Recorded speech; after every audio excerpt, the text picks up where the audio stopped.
సామెతల గ్రంథం. సామెత అనే మాటకర్థం ఎంతో కొంత జ్ఞానం కలిగించే ఒక చిన్న తెలివైన మాట అని. ఈ గ్రంథంలో అలాంటి మాటలు చాలా ఉన్నాయి. అయితే అవన్నీ ఎక్కువగా ఈ గ్రంథం మధ్యలో 10 నుండి 29 అధ్యాయాల్లో కనిపిస్తాయి. అలాగని సామెతల గ్రంథం ప్రారంభంలో చాలా సమాచారం లేకపోలేదు. 1 నుండి 9 అధ్యాయాలు, 30 నుండి 31 అధ్యాయాలు. ఈ గ్రంథం 1వ అధ్యాయం 1 నుంచి 9 వచనాల్లో దీని ఉపోద్ఘాతం చూస్తాం. అది ఈ గ్రంథ కృత్రత్వాన్ని సొలొమోను రాజుకు ఆపాదించింది. 1 రాజులు 3వ అధ్యాయంలో గాథ గుర్తుందా? ఇశ్రాయేలు రాజ్యాన్ని సరిగా పాలించడానికి తగిన జ్ఞానం దయచేయమని సొలొమోను దేవుణ్ణి వేడుకొన్నాడు. ప్రాచీన ప్రపంచంలోకెల్లా సొలొమోను అత్యంత జ్ఞానవంతుడు అని పిలువబడ్డాడు. 1 రాజుల గ్రంథం 4వ అధ్యాయంలో అతడు కొన్ని వేల సామెతలు, గీతాలు రాశాడని, మొక్కల గురించి, జంతువుల గురించి గొప్ప పరిశోధన చేశాడని తెలుసుకుంటాం. కాబట్టి సొలొమోను ఇశ్రాయేలు జ్ఞాన సాహిత్యానికి ఒక మకుటం లాంటివాడు. ఈ గ్రంథంలో రాసి ఉన్నదంతా పూర్తిగా సొలొమోను వ్యక్తిగతంగా రాయకపోయినా ఇశ్రాయేలు జ్ఞాన సాహిత్యం ప్రారంభంలో సొలొమోను ఉన్నాడు. ఈ గ్రంథం చదవడం ద్వారా మనం కూడా జ్ఞానం పొందవచ్చు. జ్ఞానం అంటే మనలో చాలామందికి తెలివి అని తెలుసు. కానీ హీబ్రూ పదం హోక్మాకి అర్థం అది కేవలం మన మానసిక చురుకుదనం కంటే, కార్యాచరణ కంటే మించింది. కాబట్టి ఒక నైపుణ్యం లేక జ్ఞానయుక్తంగా చేసే పని గురించి తీసుకుందాం. నిర్గమాకాండం 31వ అధ్యాయంలో ఇశ్రాయేలులో ఉన్న కళాకారులు, నిపుణులు ఈ హోక్మాని కలిగి ఉన్నారు అని చెప్పవచ్చు. కాబట్టి ఈ గ్రంథం ఉద్దేశం మనం దేవుని ఈ లోకంలో మంచిగా జీవించడానికి, కొన్ని నైపుణ్యాలను సంపాదించుకోవడానికి మనకి సహాయపడుతుంది. యెహోవా యందలి భయం. ఇక్కడ భయం అంటే మనల్ని బెదరగొట్టే విషయం కాదు. అది దేవుని గురించి, ఈ విశ్వంలో మన స్థానం గురించి ఒక ఆరోగ్యవంతమైన అవగాహన. నేను దేవుణ్ణి కాను అని, మంచి చెడుల విషయంలో ఏది సరైందో, ఏది దుర్మార్గమైందో అనే విషయాలు నా అవగాహనకు చెందిన విషయాలు కావు అని గ్రహించగలిగే ఒక నైతిక స్థితి. దానికి బదులు నన్ను నేను దేవుని ముందు తగ్గించుకుని మంచి చెడుల విషయంలో దేవుని నిర్వచనానికి తలొగ్గి ఉండాలి. అది నాకు అసౌకర్యంగా ఉన్నా సరే. ఈ ఉపోద్ఘాతం మనల్ని ఈ గ్రంథం 1 నుండి 9 అధ్యాయాల్లోని మొదటి భాగంలోకి నడిపిస్తుంది. ఈ భాగంలో ఏవో ఒక్కొక్క లైను సామెతలు కాక, ఒక తండ్రి తన కొడుకుకి చేసిన 10 ఉపన్యాసాలు ఉన్నాయి. కొడుకు ఏ విధంగా జ్ఞానం చెప్పే మాటలు వినాలి, యెహోవా యందలి భయం అనే దాన్ని ఆ విధంగా అలవరుచుకొని జీవించాలి, తద్వారా మనల్ని విజయానికి, శాంతికి నడిపించే ఒక శ్రేష్టమైన, యథార్థమైన, ఉదారత్వం నిండిన జీవితాలను కలిగి ఉండాలి అని గ్రహించాలి. మనలో స్వార్థాన్ని, గర్వాన్ని పుట్టించే బుద్ధిహీనత, చెడ్డ నిర్ణయాల గురించి ఆ తండ్రి తన కొడుకుని హెచ్చరిస్తున్నాడు. కాబట్టి ఆ కొడుకు జ్ఞాన సంపాదన, యెహోవా యందలి భయం అనే వాటిని తన జీవితంలో అత్యున్నతమైన గురిగా పెట్టుకోవాలి. ఈ గ్రంథంలోని సందేశం అంతా ఈ విధమైన ఆలోచనా విధానంపై ఆధారపడి ఉంది. తన కొడుకుకి ఆ తండ్రి ఇచ్చే సందేశాలను బట్టి జ్ఞాన సాహిత్యం అంటే ఏమిటో, ఏ విధంగా అది బైబిల్లోని ఇతర గ్రంథాలకు భిన్నంగా ఉందో తెలుపుతుంది. ఈ జ్ఞాన సాహిత్య గ్రంథాలు ఈ దేవుని సృష్టిలో ఏ విధంగా మంచిగా జీవించాలో తెలుపుతాయి. అయితే జ్ఞానం అంటే మోషే సీనాయి కొండ దగ్గర ఇశ్రాయేలీయులకు ఇచ్చిన ధర్మశాస్త్రం కాదు. అలాగే అది ప్రవచనంగానీ, దేవుని సేవకులు చేసే దైవికమైన ప్రసంగాలుగానీ కాదు. ఈ జ్ఞాన సాహిత్యం దేవుణ్ణి, ఇతర మానవుల్ని గణపరిచే విధంగా మనం జీవించడానికి సహాయకరంగా ఉంది. అది తరతరాలుగా దేవుని ప్రజల నుండి సంగ్రహించిన లోతైన అవగాహన. కాబట్టి జ్ఞానం గురించిన ఈ మానవుల మాటలు సామెతల గ్రంథం రూపంలో దేవుని ప్రజలకు తెలివి పుట్టించే ఆయన మాటగా మనకి అందింది. 1 నుండి 9 అధ్యాయాల్లో జ్ఞానం అనే స్త్రీ ఆలపించే 4 గీతాలు చూస్తాం. ఆమె జ్ఞానమంతా ఒక స్త్రీలాగా పద్యరూపంలో వ్యక్తీకరించబడింది. ఆమె తన మాటలపై ధ్యానముంచమని సమస్త మానవాళిని పిలుస్తుంది. జ్ఞానం తాను ఈ విశ్వమంతట్లో అల్లుకుపోయి ఉన్నానని, ప్రజలు తెలివిగల నిర్ణయాలు తీసుకున్నప్పుడల్లా వారు తనపై ఆధారపడ్డారని చెప్పింది. ఎవరన్నా ఉదారత చూపినా, లైంగికంగా యథార్థత కలిగి ఉన్నా, న్యాయాన్ని పాటిస్తున్నా వారు జ్ఞానం నుండి సహాయం పొందారన్నమాట. ఈ జ్ఞానం అనే స్త్రీ ఆలపించే గీతాలు మనం దేవుని నైతిక విశ్వంలో చూస్తున్నామని, మంచితనం, న్యాయం అనే వాటిని నిర్లక్ష్యం చేస్తే అది మన నాశనానికి దారితీస్తుందని బోధిస్తాయి. కాబట్టి దేవునికి భయపడి జ్ఞానయుక్తంగా జీవించడమే ఈ లోకంలో సరిగా జీవించడం. కాబట్టి ఒక తండ్రి నుండి, జ్ఞానం అనే స్త్రీ నుండి వచ్చిన ఈ ప్రసంగాలు, ఈ గ్రంథం మనకి బలంగా చెబుతున్నదేమిటంటే, ఏవో కొన్ని మంచి సలహాలను చదవడం లేదని, గతించిన తరాల అనుభవాలపై ఆధారపడి జ్ఞానాన్ని నేర్చుకోమని దేవుడు మనకి పంపిన ఒక ఆహ్వానం అని. ఇక ఈ గ్రంథం రెండో భాగమైన 10 నుండి 29 అధ్యాయాల్లో ప్రాచీన కాలంలోని వందల కొద్దీ సామెతలు చూస్తాం. అవి మన జీవితంలో మనం ఊహించగలిగే ప్రతి అంశానికి, అంటే కుటుంబం, పని, పరిసరాలు, స్నేహం, సెక్స్, వివాహం, డబ్బు, కోపం, క్షమాపణ, మద్యం, అప్పులు, ఇలా అన్నిటికీ యెహోవా యందలి భయం అనే జ్ఞానాన్ని అన్వయించి బోధిస్తాయి. అదే సమయంలో అవన్నీ 1 నుండి 9 అధ్యాయాల్లోని విలువల దృష్టిలో చర్చించబడ్డాయి. ఇవి చాలా చిన్న చిన్న సామెతలు కాబట్టి వాటిని నేర్చుకోవడం తేలిక. నిజానికి గ్రంథంలోని ఈ భాగం మనం మన జీవితంలో మాటిమాటికి చదువుకుంటూ మనల్ని మనం సరిచేసుకోవడానికి ఉద్దేశించబడ్డాయి. అందువలన ఈ సామెతలను చదవడానికి కొన్ని ముఖ్యమైన పద్ధతులు ఉన్నాయి. మొదటిగా, స్వాభావికంగా ఈ సామెతలన్నీ మనకు జరిగే అవకాశాలున్న వాటి గురించే. కాబట్టి మనం దేవునిపై భయభక్తులు కలిగి తెలివైన మంచి నిర్ణయాలు తీసుకుంటే జీవితంలో మనకి మంచి జరుగుతుంది. నీకు దేవునిలో భయభక్తులు లేకపోతే నీవు బుద్ధిహీనుడివి. నీ జీవితం సాఫీగా నడవదు. అయితే ఇది తరచుగా జరిగే సత్యం అయినా ఎల్లప్పుడూ అలా ఉండదు. ఇది మనల్ని తరువాతి అంశంలోకి తీసుకెళ్తుంది. ఈ సామెతలు వాగ్దానాలు కాదు, అవి విజయానికి సూత్రాలు కావు. ఉదాహరణకి, యెహోవా యందలి భయం దీర్ఘాయుష్షుకు మూలం. దుష్టుల సంవత్సరాలు తగ్గించబడతాయి. బాలుడు నడవవలసిన త్రోవను వానికి నేర్పుము, వాడు వృద్ధుడైనను దాని నుండి తొలగిపోడు. ఇలాంటివి. నిజమే, దేవునిపై భయభక్తులు కలిగి మంచి నైతిక జీవితం గడిపితే నీవొక శ్రేష్టమైన, దీర్ఘమైన జీవితం కలిగి ఉండే అవకాశం ఉంది. మీ పిల్లల్ని ప్రేమగల మంచి వాతావరణంలో పెంచితే వారు చక్కగా స్థిరపడే అవకాశం ఉంది. అయితే వీటికి పూర్తిగా భరోసా ఏమీ లేదు.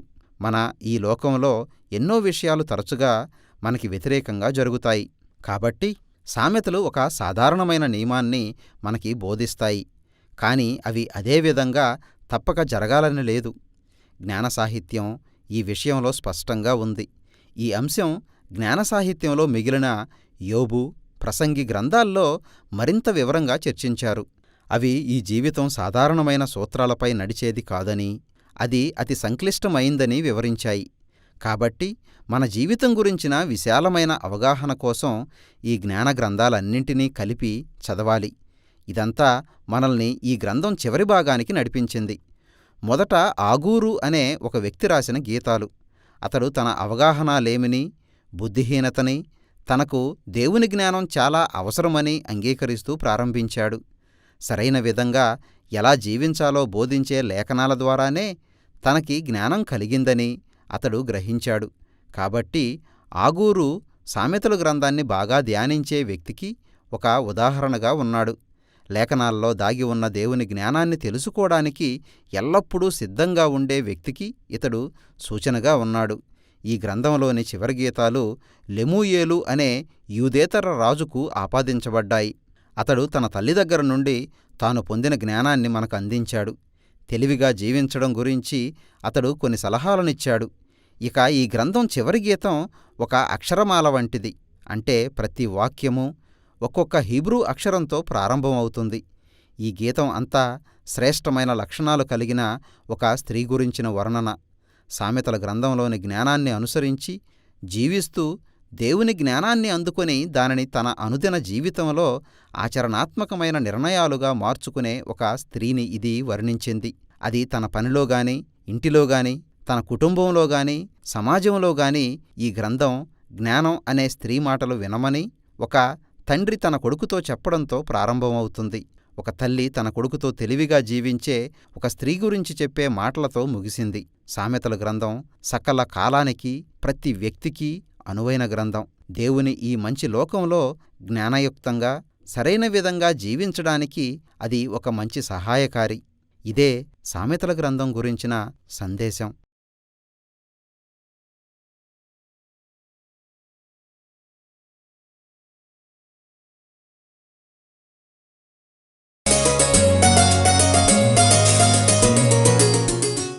అయితే నాకు ఈరోజు మీకు ఒక వాగ్దానం ఇవ్వాలి, సమయం గతించిపోతుంది. సామెతల గ్రంథం 1వ అధ్యాయము. ప్రతి ప్రసంగానికి ముందు ఒక వాగ్దానం ఇస్తున్నాను. Proverbs 1:23, నా గద్దింపు విని తిరుగుడి, ఆలకించుడి, నా ఆత్మను మీ మీద కుమ్మరించు. దేవుని స్తోత్రం, హల్లెలూయా. నా గద్దింపు విని తిరుగుడు అని ఎవరంటున్నారు? దేవుడు అంటున్నాడు. దేవుని స్తోత్రం. నా దేవుడు గద్దించు నరుడు ధన్యుడు. హల్లెలూయా. నిన్నెవరైనా భక్తులు గద్దిస్తే నీకు అలాంటి ధన్యత కంటే మించింది లేదు. దేవుని దాసులు గద్దించాలి, దాసురాళ్ళు గద్దించాలి. దేవుడు గద్దించు నరుడు ధన్యుడు. నా గద్దింపు వినండి అని అంటున్నాడు. నా గద్దింపు విని తిరగండి, ఆలకించుడి, నా ఆత్మను మీ మీద కుమ్మరించేదను. ఏంటి దీని అర్థం ఏంటి? ఆత్మను కుమ్మరించడం ఏంటి?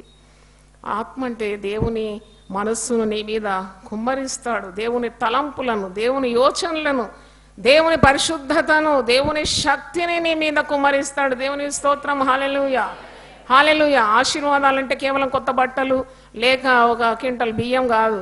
దేవుని శక్తి నువ్వు వెలబెడితే కొనేది కాదు. పరిశుద్ధాత్మ మీ మీదకి వచ్చినప్పుడు మీరేం పొందుకుంటారు? శక్తి పొందుకుంటారు. హల్లెలూయా. దైవ కార్యాలు చేయాలన్నా, దేవునికి సాక్షులుగా ఉండాలన్నా, మరి నీవు ఇచ్చిన పనులన్నీ సమర్థవంతంగా చేయాలంటే దైవ శక్తి కావాలి. అట్టి శక్తిని దేవుడు ఇస్తాడు. నువ్వు దేవుని సన్నిధిలో మొరపెడితే ఇట్టి శక్తి నీ మీదకి వచ్చేస్తుంది, దిగిపోతుంది. హల్లెలూయా. ఏ అపాయము నీకు రాదు. హల్లెలూయా. ఏ రోగము నిన్ను తాకదు. నేను ఒక వ్యక్తి కొరకు ప్రార్థన చేస్తున్నాను. మరి ఆయన పెద్ద క్రైస్తవ విశ్వాసి కాదు, కానీ మంచి మాట అన్నాడు. అది నాకు ఆ తలలో అది బాగా రికార్డ్ అయిపోయింది. ఫుల్ కొలెస్ట్రాల్ హై లెవెల్ కూడా దాటిపోయింది. అన్ని VDL, LDL ఇంకా ఉన్నాయి కదా రేటింగ్స్, ట్రైగ్లైసరైడ్ ఇవన్నీ హై అయిపోయింది అనమాట. నేను అన్న ఇలాగ అయిపోతే ఎట్లయ్యా, నువ్వు ఒక పని చేయి, నీకు ఒక హోంవర్క్ ఇస్తా, దహించు అగ్ని అని రోజు 10 సార్లు రాసి దాని మీద చేతుల నుంచి ప్రార్థన చేసి, దేవుడు అగ్ని కాబట్టి నీకు మరి ఈ కొలెస్ట్రాల్ అన్ని కరగదీసేస్తాడు, కరిగిపోతుంది, నువ్వు బాగా అయిపోతావు, చావు కొట్టేవే పడుతుందంటే, అవునమ్మా నిజంగానే అగ్నికి చెదలు అంటుకోదు కదా అన్నాడు. చాలా పెద్ద మాట, నాకు చాలా నచ్చింది ఆ మాట. అగ్నికి చెదలు పట్టదాడ. ఆయనకు వాక్య జ్ఞానం లేదు కానీ మంచి మాట అన్నాడు. నేను వెంటనే నా డైరీలో రాసుకున్నాను, అగ్నికి ఎప్పుడు చెదలు పట్టదు. అంటే నువ్వు ఒక అగ్ని గోళంగా మారిపోవాలి. దేవుని స్తోత్రం. బాప్తిసం ఇచ్చి యోహాను గురించి యేసుప్రభు అంటున్నాడు, ఇతను మండుచు ప్రకాశించుచున్న దీపమై ఉండాను. హల్లెలూయా. మరి యూపీఎఫ్కి వచ్చే వాళ్ళందరూ కూడా ఇలాగూ మండుచు ప్రకాశించిన దీపాలు అయిపోతే ఈ చీకటి ప్రపంచంలో ఎంత వెలుగు వెదజల్లుతున్నామో. దేవుని స్తోత్రం. హల్లెలూయా. ఉంటే వెచ్చగా ఉండాలి, లేకుంటే చల్లగా ఉండాలి. నులివి వెచ్చగా ఉండొద్దాడు. Be a burning fire, flame of fire for working for God. కనుక ఈరోజు ఈ వాగ్దానం నాతో కలిసి పలకాలి. మరి పలుకుదాము. సామెతలు 1:23, నా గద్దింపు విని తిరుగుడు, నా గద్దింపు విని తిరుగుడి, ఆలకించుడి, నా ఆత్మను మీ మీద కుమ్మరించెదను. హల్లెలూయా. దేవుని ఆత్మ కుమ్మరింపబడుతుందట నీవు గద్దింపు విని తిరుగుతే. ప్రతి ప్రసంగం ఒక గద్దింపే, ప్రతి సందేశం ఒక గద్దింపే. మనుషులకు కరెక్షన్ అన్నమాట. తిరగాలి, తిరగాలి. ఎన్నో పర్యాయములు పరిశుద్ధ గ్రంథంలో, నా జనులారా మీరు నా యొద్దకు రండి, నా తట్టు తిరగండి, దేవుని యొద్దకు రండి, అప్పుడు ఆయన మీ యొద్దకు వస్తాడు. ప్రయాసపడి భారం మోసుకొంచున్న సమస్త జనులారా మీరు నా యొద్దకు రండి, నేను మీకు విశ్రాంతి. అసలు రండి రండి రండి రండి రండి అని ఎక్కడ పాత నిబంధనలు చూశాను, కృత నిబంధనలు చూశాను, అంతా రండి పిలుపు అన్నమాట. దేవుని స్తోత్రం. పొండి పొండి అని ఎక్కడుందండి? ఒకే దగ్గర ఉంది, సర్వలోకానికి వెళ్ళండి, సర్వ సృష్టికి సువార్త అని. వాళ్ళు ఎక్కడ కూడా యేసుప్రభు కానీ మరి యెహోవా దేవుడు కానీ పొండి అని అనడం లేదు. ఒక దగ్గర అంటున్నాడు, పాప క్షమాపణ లేకుండా, మారు మనసు లేకుండా భక్తి నటించే వారిని పొమ్మంటున్నాడు. ఇక్కడ చూడండి, యెషయా గ్రంథం 1వ అధ్యాయము 12వ వచనం. Eicher 1st chapter 12th verse. నా సన్నిధిని కనబడవల్లని మీరు వచ్చుచున్నారే, నా ఆభరణములను త్రొక్కుటకు మిమ్మును రమ్మన్నవాడు ఎవడయ్యా మిమ్ము రమ్మన్నది? మీకు అసలు విధేయత లేదు, వినయం లేదు, దేవుని భయం లేదు, దేవుని మాట మీరు చెవియొగ్గి ఆలకించరు, దాని ప్రకారము మీ జీవితాలు మార్చుకోరు. మీరు ఎందుకు వస్తున్నారు? వ్యర్థం మీరు వచ్చి. అసలు నా ఆలయము ఆభరణము త్రొక్కమన్నవాడు ఎవడని అడుగుతున్నాడు ఇక్కడ.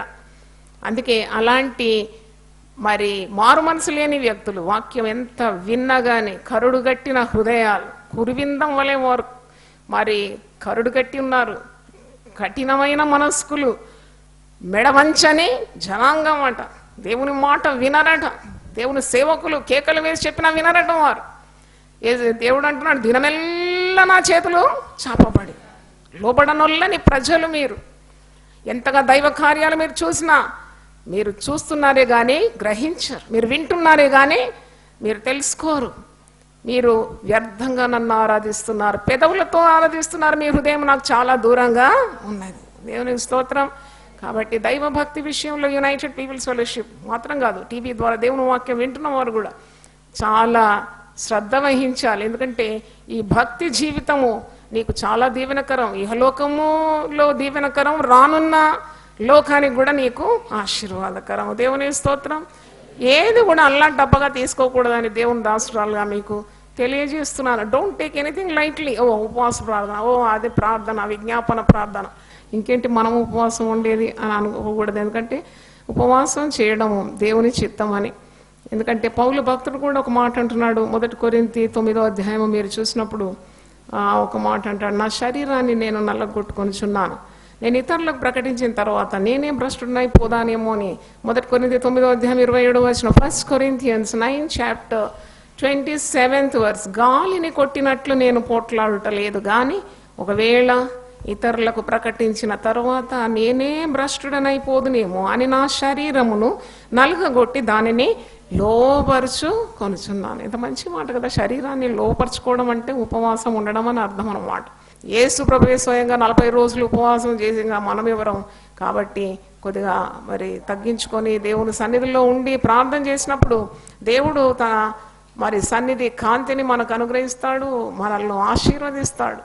నాకు ఈరోజు ఒక వాక్యం గుర్తొచ్చింది. యేసు ప్రభు ఎందుకు వచ్చినాడు ఈ లోకంలో? జీవము, సమృద్ధి అయిన జీవం. He came to give life more abundantly. చూడండి, మీరు చాలా మంది ఆర్థిక ఇబ్బందుల్లో ఉన్నారు, సంఘం కూడా ఆర్థిక ఇబ్బందిలో ఉంది. ఇలా ఉండకూడదు. ఎందుకంటే శ్రీమంతుడైన దేవుడు తప్పకుండా ప్రతి అక్కర తీర్చేయాలి. మనము ఒక్కొక్క కుటుంబంలో కూడా దైవాశీర్వాదాలు రావాలి. అప్పు పుచ్చుకునే వారంగా కాకుండా అప్పు ఇచ్చేవారిగా మారిపోవాలి కదా. దేవుని వాగ్దానాలన్నీ నెరవేరాలి. నేను తలగా చేస్తాను, నేను తోకగా చేయనన్నారు. మీరు పైవారుగా ఉంటారు, క్రింది వారుగా ఉండరు. కాబట్టి God wants to bless his people. దేవుడు తన ప్రజలను ఆశీర్వదించాలని కోరుతున్నాడు. దేవుడు తన ప్రజలకు బలం ఇవ్వాలని కోరుతున్నాడు. తన ప్రజలకు దీవెన పలకాలని కోరుతున్నాడు. కాబట్టి ఆయన సన్నిధికి మనం వచ్చి ప్రార్థన చేసి వాక్యాన్ని విని మన ప్రవర్తనను చక్కబెట్టుకోవాలి. ఉపవాసం యొక్క మరి ఒక కారణం ఏంటంటే వి రెక్టిఫై అవర్ నేచర్, మారు మనసు పొంది దేవుని తట్టు తిరగడం. కాబట్టి నెవర్ నెగ్లెక్ట్ ఫాస్టింగ్ ప్రేయర్. ఏదోలే అందరు ఉన్నారు ఉపవాసం, నాకేంట్లే అనుకోకండి. మీ సమస్యలు, జటిలమైన సమస్యలు మైనం వల్లే కరిగిపోతాయి. దేవుని స్తోత్రం. All your problems will be melting away like wax. అనుకోనని దిక్కు నుండి సహాయం మీకు అందుతుంది. అలాగే మీరు ఊహించని గొప్ప కార్యాలు దేవుడు మీ పట్ల చేయబోతున్నాడు. దేవుని స్తోత్రం. కొన్ని కీడులు తొలగిపోతాయి, మరణము కొట్టివేయబడుతుంది, భర్తలకు మారు మనసు కలుగుతుంది, పిల్లలకు మారు మనసు కలుగుతుంది, మంచి వివాహ ప్రపోజల్స్ వస్తాయి, ఉద్యోగాలు వస్తాయి, మూయబడిన ద్వారాలన్నీ తెరవబడతాయి. దేవుని స్తోత్రం. ఎంతమంది నమ్ముతున్నారు? Hallelujah, hallelujah. God can do mighty exploits. అంటే దేవుడు చేయలేని ఏ కార్యం ఉంది? ఆయన దేవుడు కనుక ఆయన మాట సత్యం. కాబట్టి ఉపవాస ప్రార్థన ఇంకా పటిష్ఠితం చేయాలి అని దేవుడు నన్ను బలంగా ప్రేరేపిస్తున్నాడు. చాలా మరి కొన్ని నెలల ముందు మీకు ఒకసారి చెప్పాను, you want to intensify the fasting prayer. అంటే తప్పకుండా కొన్ని రోగాలు కూడా కుదిరిపోతాయని ప్రభు నాతో మాట్లాడినాడు. దేవుని స్తోత్రం. నాకు రోగం ఉంది, నేను ఎలాగ ఉపవాసం అంటే అదే నీకు మార్గం అన్నమాట. నీకు రోగం ఉంది కాబట్టి ఉపవాసం చేయి, ఆ రోగము తొలగిపోతుంది, నీకు ఏ క్షీణం ఉండదు. ఎందుకంటే నువ్వు దేవుని సన్నిధిలో ఉన్నావు. ఉపవాసం ఉండి ఒంటరిగా ఇంట్లో ఉంటే జబ్బు వస్తుందేమో కానీ మరి దేవుని బిడ్డలందరూ ఉపవసించి ప్రార్థన చేసినప్పుడు వారి మధ్యలోకి నువ్వు వచ్చి మరి దేవుని సన్నిధి అనుభవించినప్పుడు శక్తి పొందుకుంటావు, కానీ బలహీనత ఎన్నడూ నీకు రాదు. నమ్ముతున్నారా? ఎంతమంది నమ్ముతున్నారు? లేదండి మా వల్ల కావడం లేదంటే శక్తిని అడుగు.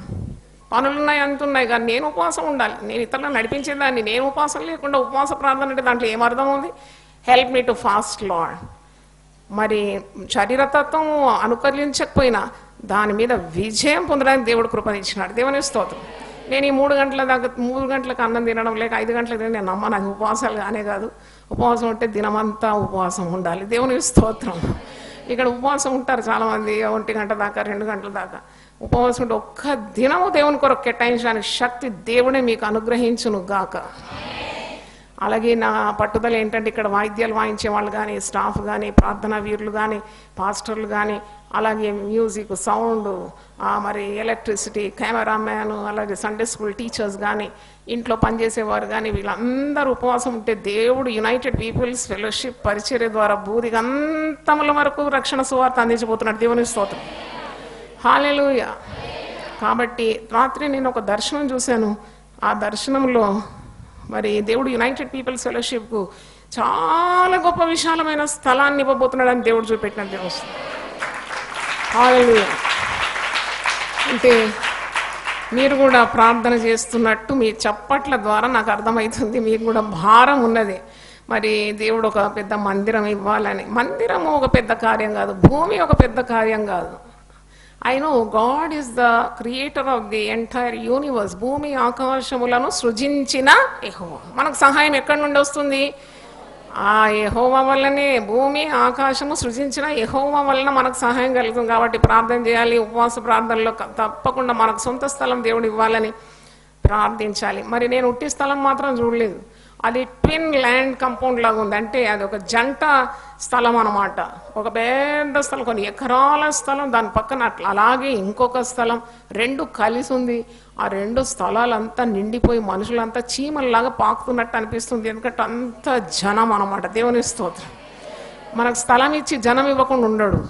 స్థలం ఇస్తాడు, జనాన్ని కూడా ఇస్తాడని వాగ్దానం ఉంది. కాబట్టి ఈ దర్శనము మీ హృదయంలో ముద్రింపబడును గాక. కనుక తప్పకుండా మరి దేవుడు ఇలాంటి కార్యాలు మన తరంలో, రానున్న తరంలో మరి దేవుని చిత్తమైన సమయంలో జరగాలని ప్రార్థన చేయాలని, అనేక ఆత్మలు ప్రభు సన్నిధికి రావాలి, ఎంతోమంది మారు మనసు పొందాలి, ఎన్నో కుటుంబాలు కట్టబడాలి, ఎన్నో రోగాలు వదిలిపోవాలి, విడిపోయిన కుటుంబాలు మరి తిరిగి సమకూర్చబడాలి. రోజంతా వింటూ ఉంటాను కౌన్సిలింగ్లో ఎన్నెన్నో ఇబ్బందులు, బాధలు. దేవుడు ప్రతి సమస్య కూడా ఆయనే పరిష్కారి. కాబట్టి ఇంత గొప్ప దేవుని మనం కలిగి ఉన్నాం. You have to come to the presence of God. ఇంటి దగ్గర కూర్చొని పర్వాలేదులే అట్లా అనుకోకండి. ఇలాంటి అవకాశాలు వేరే సంఘస్థులకు లేదు. మీకు మరీ చెప్తున్నాను, this a golden opportunity God has given all of us. దేవుని స్తోత్రం. దేవుడు నిన్ను రమ్మంటున్నాడు. God is calling you. నువ్వు రా దేవుని సన్నిధికి నేను ఆశీర్వదిస్తానంటే కూడా ఇంకా రాకుంటే మనం ఏం చేద్దాం? రేషన్ షాప్లో 10 కిలోలు బియ్యం ఉచితంగా ఉందంటే రాత్రే బెడ్ మరి తలగడ తీసుకుపోయి అక్కడ ఉంటారు. ఎందుకంటే 10 కిలోలు ఉట్టిగా దొరుకుతుంది కదా తీసుకోవడానికి. లైన్లో నేను ముందుండాలి, 10 కిలోల బియ్యం. కానీ అపారమైన దేవుని ఆశీర్వాదాలు పొందడానికి ఎందుకు మరి వెనుకంజ వేస్తున్నారు?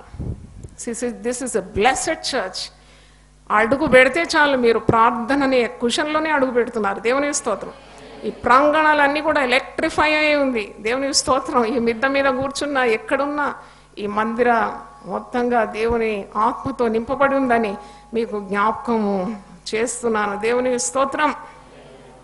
దేవుని సేవకులు నిలబడి గుడికి రమ్మంటే రావాలి అంతే. When God's anointed people say you come to church, you just obey. God will bless you. కొన్నిసార్లు రారు.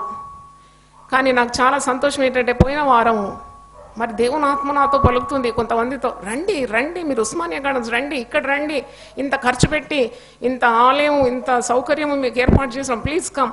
కానీ నేను ఒక 40 మంది కన్నా చెప్పిండొచ్చు, దాదాపు 30 మందిని నేను చూసినానండి వారు రావడం. దేవుని స్తోత్రం. ఆ 10 మంది ఇలాంటి వాళ్ళు కూడా రావాలి దేవుని సన్నిధికి. దేవుని స్తోత్రం. Hallelujah. Come to the presence of God, you will enjoy God's mighty blessings. దేవుని వెతకని వాడు దరిద్రుడే కదా. దేవుని వెతికితే, ఆయన నీతి రాజ్యం వెతికితే ఇవన్నీ మీకు అనుగ్రహింపబడు. ఎంతమంది నమ్ముతున్నారు? హల్లెలూయా. దేవుడు పిలిచినప్పుడు రావాలి. దేవుడు తన దాసుల ద్వారా మాట్లాడతాడు. తన దాసుల ద్వారా, ఆ అభిషక్తుల ద్వారా మాట్లాడతాడు. గుడికి రండి అమ్మా, గుడికి రండి అయ్యా, గుడికి రండి అని ఎందుకంటాడండి? వారికి పని పాట లేదా? తల్లుల సమాసంకు రామ్మా అని ఇల్లు బాగుపడుతుందండి. ఎక్కడ వింటారండి? వాళ్ళ ఇంటికాడ చాలా పనులు. ఆ రోజే మటన్ బిర్యానీ చేయాలి, ఆ రోజే తిని ఆనందించాలి. దేవుని సెలవు లేకుండా నువ్వు ఒక్క ముద్ద మింగలేవు, జాగ్రత్త అని చెప్తున్నావు. దేవుని స్తోత్రం. హల్లెలూయా. ఆయన సెలవు లేకుండా నువ్వు తిని తృప్తి ఉండగలుగుతావా? దేవుని సన్నిధికి రావాలి. ఈ సంఘంలో లేని ఏ పరిచర్య ఉందో ఒక్కసారి చెప్పండి. విచ్ విభాగము, ఏ విభాగము లేదు, పని చేయడం లేదో మీరు చెప్పండి. ఎంత పరిశ్రమ చేస్తే ఈ సంఘం ఇలాగూ ఆల్ రౌండ్గా అన్ని విధాలుగా సంపూర్ణంగా మీకు సేవలు అందిస్తుంది. కాబట్టి నేను చెప్పే మాటలు రాని వారికి చెప్పండి. అయితే మీరు వస్తే ఎంత ఆశీర్వాదాలు. నిన్న రోజు 24 గంటల గొలుసు ప్రార్థన ఇక్కడ జరిగింది. 24 hours చైన్ ప్రేయర్. అది ఎంత బ్లెస్సింగ్ అండి. ఎంతమంది మీరు వస్తారండి గొలుసు ప్రార్థన?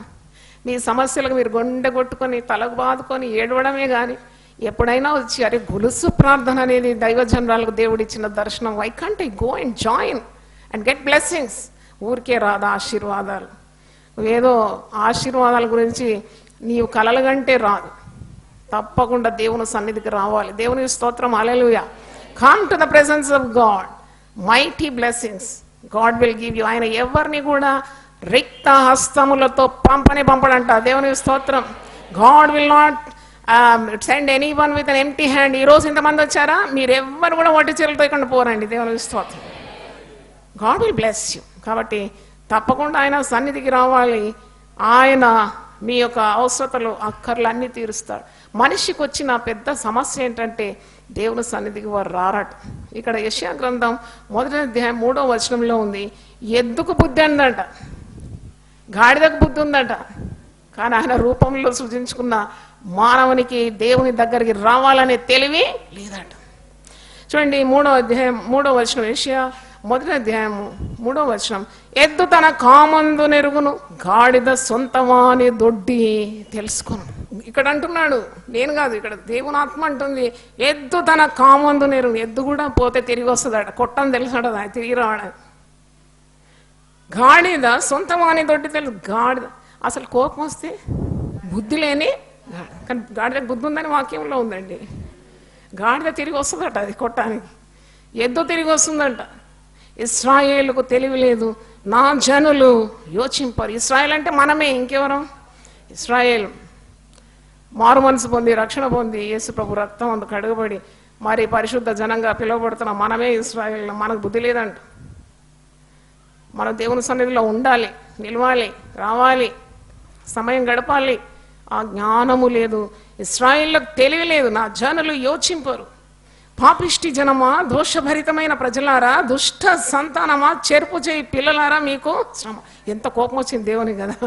దేవునికి కూడా కోపం వస్తే పెడా వాయించేసినారు చూడండి. అంటే మంచి ప్రేమతో ఉన్న కోపం. చాలా నిండుగా ప్రేమించేవారే ఇలా తిడతారు అన్నమాట. బాగా కోపం చేస్తారు. కొందరు ఏం కోపం చేయరు, చాలా తీపి మాటలు, కానీ వాళ్ళ వల్ల ఇసుమంతా కూడా ప్రయోజనము లేదు. అటువారితో ఏం మనకు లాభం లేదు. దేవుడు గద్దిస్తున్నాడు. అందుకే దేవుడు గద్దించు నరుడు ధన్యుడు. దేవుని స్తోత్రం. హల్లెలూయా. ఇక్కడ చూడండి, పాపిష్టి జనం అంటే పాపం చేస్తున్నారు, మాటికి త్రోవ తప్పుతున్నారు. ఎద్దుకు తెలుసు, గాడిదకు తెలుసు తిరిగి కొట్టానికి చేరుకోవాలని, కానీ వీరికి దేవుని సన్నిధికి రావాలనే జ్ఞానము లేదు. వీరు పాపిష్టి జనం, దోషభరితమైన ప్రజలు, దుష్ట సంతానం, చెరుపు చేయి పిల్లలు. మీకు శ్రమ, మీకు కీడు అనే అర్థం. వారు యెహోవాను విసర్జించి ఉన్నారు, ఇశ్రాయేలు యొక్క పరిశుద్ధ దేవుని దూషింతురు. ఆయనను విడిచి తొలగిపోయి ఉన్నారు, ఆయనను విడిచి తొలగిపోయినారు. దేవుని వితొలేసి ఎంత భ్రష్టత్వం అని. జీవం గల దేవుని చేతిలో పడుట బహు భయంకరం. ఆయనను వదిలిపోయినావంటే నీకు శిక్షనే కదా. ఆయనతో కలిసి ఉండాలి, ఆయనలోనే ఉండాలి నువ్వు, అంతే. ఆయనలో ఉండాలి. తీగ ఎక్కడ ఉండాలి? ద్రాక్షావళిలో ఉండాలి. అప్పుడే అది బహుగా ఫలిస్తుంది. దేవుని స్తోత్రం. ఈరోజు నువ్వు అనుకుంటున్నావేమో, నేను ఆ ప్రార్థనకు రాను, ఈ ప్రార్థనకు పోకున్న దేవుడు గొప్ప దేవుడు, ప్రేమగల దేవుడు, నన్ను క్షమిస్తాడు. నీకు వసతి ఇచ్చినప్పుడు వాడుకోకుంటే నువ్వు తప్పకుండా జవాబుదారీగా ఉంటావు. దేవుని స్తోత్రం.